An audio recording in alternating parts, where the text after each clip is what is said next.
கர்த்தருடைய பரிசுத்த நாமத்துக்கு ஸ்தோத்திரம். இந்த தினத்துக்கான தேவனுடைய வார்த்தையானது சங்கீதம் 136 சங்கீதத்திலே அந்த 23, 24, 25 வாசிக்கும் பொழுது, நம்முடைய தாழ்வில் நம்மை நினைத்தவரை துதியுங்கள், அவர் கிருபை என்றும் உள்ளது. அதாவது நம்முடைய தாழ்வில் நம்மை நினைத்தவரை துதியுங்கள் என்று வேதம் சொல்லுவார். கிருபை என்றும் உள்ளது.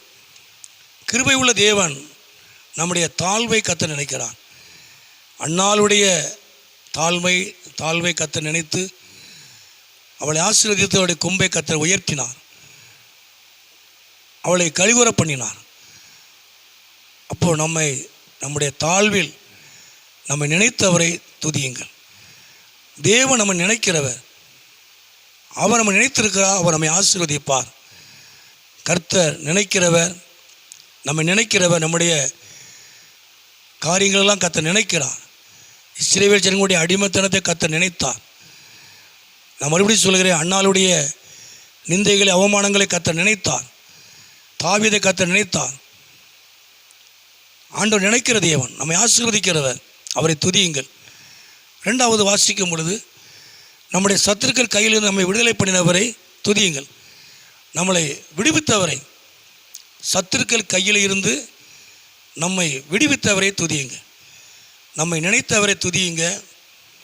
2வது, நம்மளை விடுவித்தவரை, சத்துருக்கள் கையில் இருந்து பிரச்சனையில் இருந்து நம்மை விடுவித்தவரை துதியுங்கள், அவர் கிருபை என்றும் உள்ளது.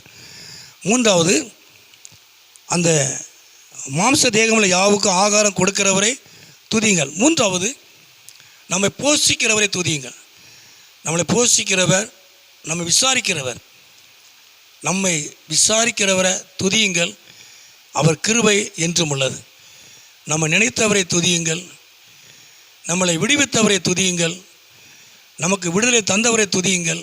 3வது, நம்மை போஷிக்கிறவரை, ஒவ்வொரு நாளும் நம்மளை போஷித்து நடத்துகிறவரை, நம்மை விசாரிக்கிறவரை துதியுங்கள், அவர் கிருபை என்றும் உள்ளது. கிருபை உள்ள தேவன் உங்கள் வாழ்க்கையிலே அவர் பெரிதான காரியங்களை அவர் செய்வார். அவர் நாமத்தை அவர் மகிமைப்படுத்துவார். ஜெபமோனோமா. எங்களை அதிகமாக நேசிக்கும் நல்ல பிதாவே, அருமையான இந்த நேரத்துக்காய் ஸ்தோத்திரம். இந்த சத்தத்தை கேட்குற ஒவ்வொரு பிள்ளைகளையும் குடும்பங்களையும் ஆண்டவர் ஆசீர்வதித்து நம்முடைய நாமத்தை மகிமைப்படுத்தும். நீர் மகிமையான காரியங்களை செய்யும். இயேசுவின் நாமத்தில் ஜெபிக்கிறோம் நல்ல பிதாவே. ஆமேன், ஆமேன்.